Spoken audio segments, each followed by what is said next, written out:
that change the topic a little bit. When Martin was talking, one thought occurred to me, and I'll just be quick on it. A few people here at the conference, which is a great conference, have referred to catastrophic effects from Cyberattack, and I just think that's complete nonsense. We might want to talk about that if we have time, but the U.S. has a group called the Defense Science Board, and they wrote a report a while ago that said that cyber attacks could be so catastrophic that we should consider a nuclear response. So I asked them, I was at a dinner with them, I asked them how many banking machines would Iran have to hack to justify a nuclear response? And they didn't like that question. But we are going to shift gears a little bit. We're now going to look at how data affects growth, sovereignty, and national power. So we have two speakers, our final two speakers, who will look at these topics. The first is Steve Weber, who will be talking about data imbalances, economic growth, and security.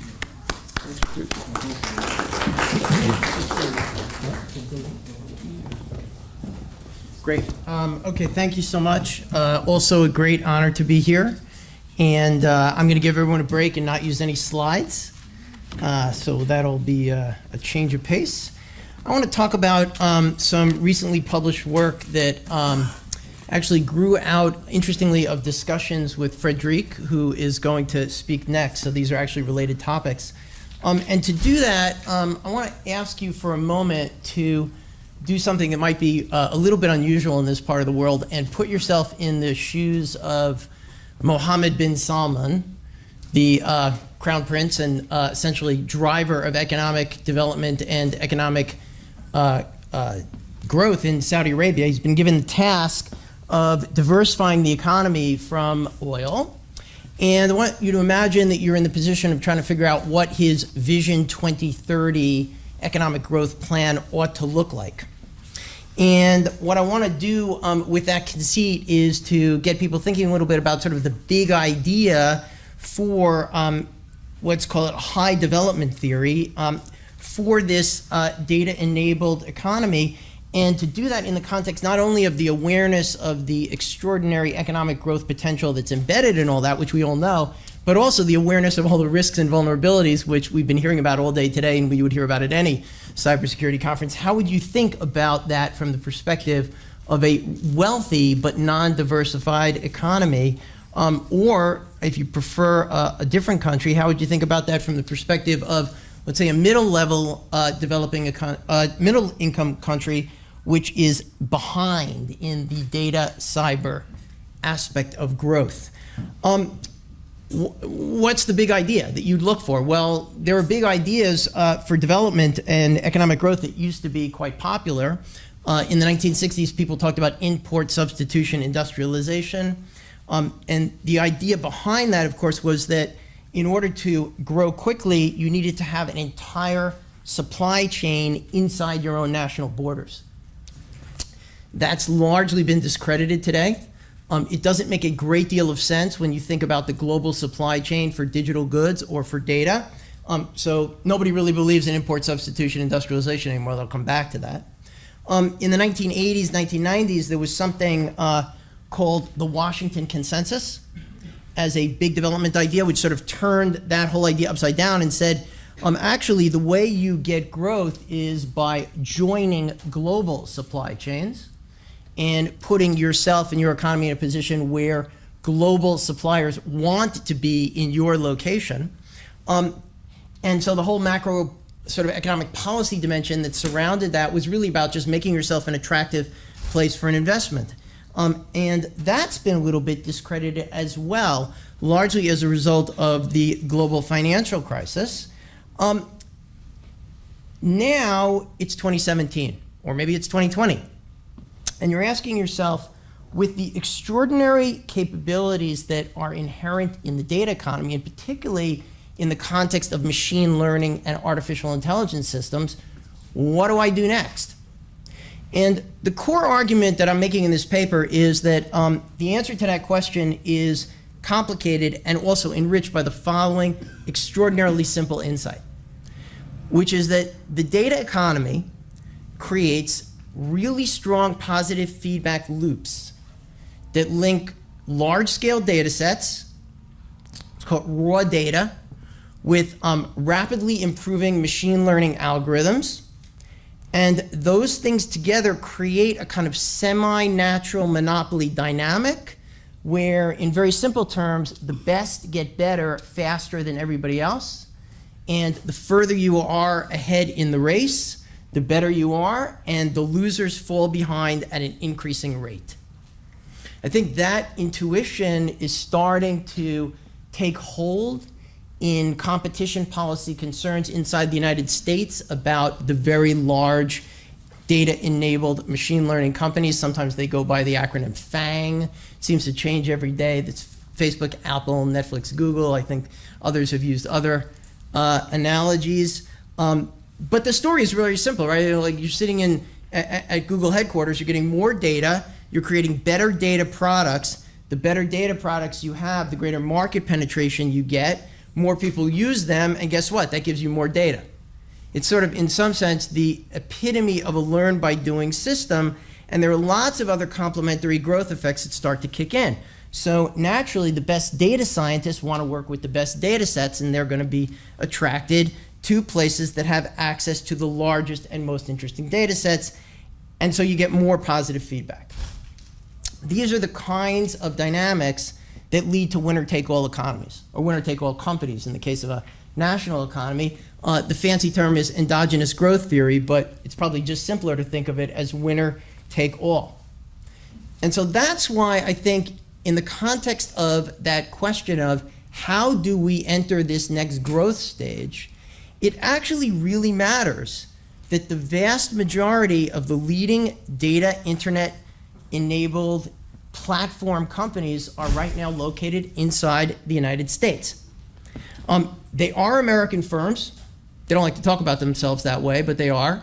And in fact, there is something to worry about. They have an accelerating advantage over the rest of the world in the highest end data products and the machine learning algorithms that go with them. And so in some kind of imaginary world, you can almost sort of like take that to an extreme and see a point of view in which, at the limit, if not only in the United States, the preponderance of data-intensive business takes place in one or a few countries and is not spread anything like equally around the world. Those countries then own the very nice, frankly, upside of data-enabled endogenous growth. They're able to make really significant investments in human capital. They have higher rates of growth.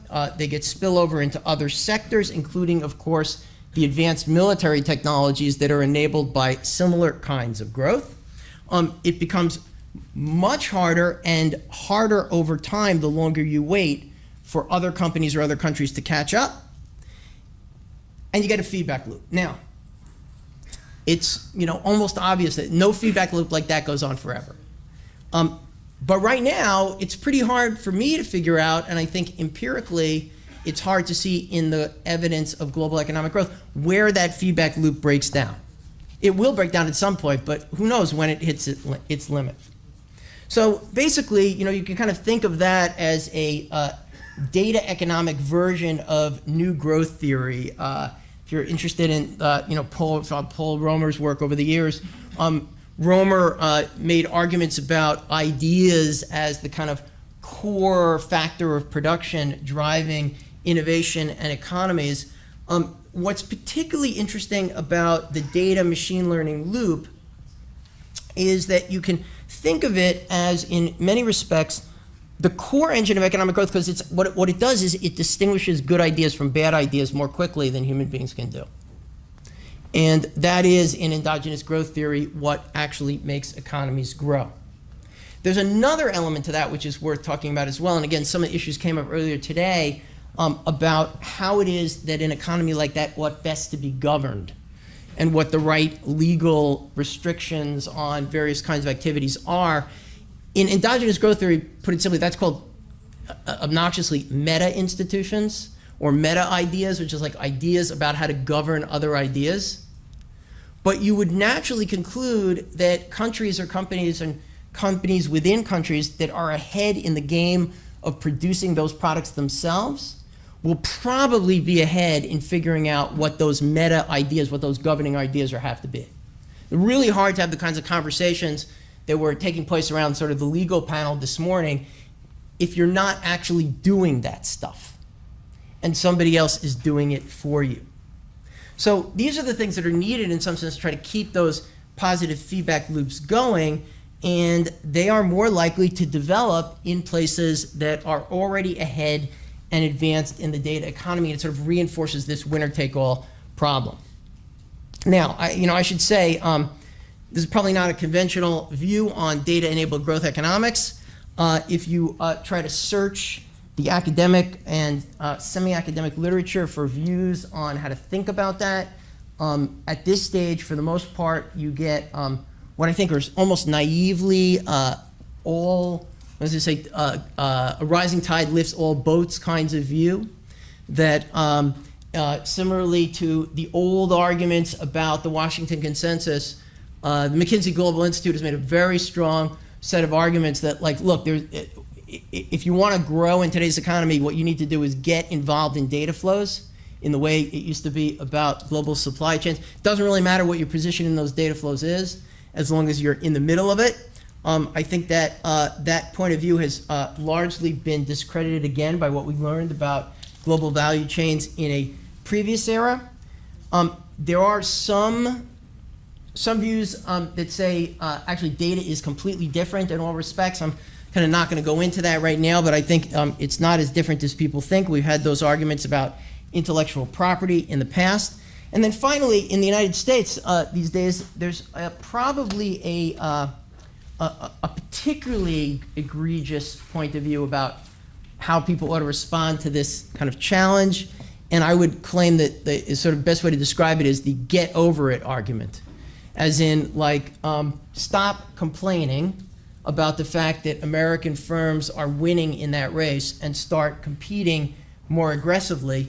I think that is kind of, willful blindness of hegemonic powers, assuming that what is good for them is good for the rest of the world, and lack of a compelling response for countries who are behind in that race, asking, how do we actually play in that game? So, what does that all mean? And let me conclude with a couple of thoughts about what that means. The first is that, one, we absolutely need better metrics for how data flows are actually moving around the world and how they affect economic growth patterns. And I know that Frederica is going to talk a little bit about that, so my main purpose here is to set up her talk. I will say in advance that all of these metrics are imperfect. The goal is to do better than we currently do. I think what we actually will eventually need, and what governments will be looking for, is a kind of data current account imbalance, the same way we talk about current account imbalances in regular trade flows. And I think it will matter whether a country is importing or exporting raw data products, raw data, as compared to very sophisticated data products with high value add. In the same way in which it matters if you're exporting potato chips or computer chips, to go back to what Ronald Reagan said didn't matter in the 1980s. So that's the first consequence. The second consequence is really to think about the options that present themselves to Mohammed bin Salman or someone like him. If he were to accept this argument, even provisionally, and sort of put yourself in the position of trying to understand what is the scenario that he worries about, and the answer is domination by value-add global data firms which have absolutely no presence and create no value in Saudi Arabia. So what options present in a situation like this? Well, you could try to essentially join that American-dominated data value chain and bargain for leverage, but you really don't have much leverage, because how important is Saudi data to Google? Second, you could consider placing your bet on the only other really major alternative value chain that is emerging in the world today. Of course, those are data value chains emerging around Chinese platform companies. That would look like a very different world. A third option would be you could try to essentially do like a little bit of both and play them off against each other. That would be interesting. And then fourth, in which I think we're starting to see some elements of behavior that sort of map onto this option, you could try to essentially disconnect from global value chains and create your own, whether that be nationally or regionally. In earlier days, we would have called those national industrial champions. Today, we might call them national data champions. And for better or worse, one can justify that kind of what is essentially economic protectionist behavior by pointing to all sorts of other related concerns like privacy, encryption, espionage, and so on and so forth. Edward Snowden, in other words, has provided a great rationale for doing that. I actually think that's the most likely choice. How would you do that is a question I really don't have time to get into today, other than to simply say it sort of suggests a return to a kind of nationally based import substitution model, where the existing currents that we sometimes refer to as balkanization of the internet would be reinforced by economic development trajectories and objectives. And when you scale that up, and let me end with this thought, that is a very different landscape of global political economy than we are used to or expecting. It is a very different landscape, obviously, for some direct security consequences. If you are trying to build, buy, or make, for example, lethal autonomous weapon systems, which would depend on machine learning. And maybe more interestingly, the indirect sort of consequences, it's actually really hard, for me at least, to see how that kind of a global economy sits in a compatible relationship with traditional alliance structures, like NATO, like some of the sort of nascent arrangements that are sort of developing in Southeast Asia. And so I don't want to specifically point to how this sort of refers or to the U.S.-Israeli relationship, but I'll just sort of leave that out there for people to think about a little bit and turn it back to Jim or over to Frederic to fill in.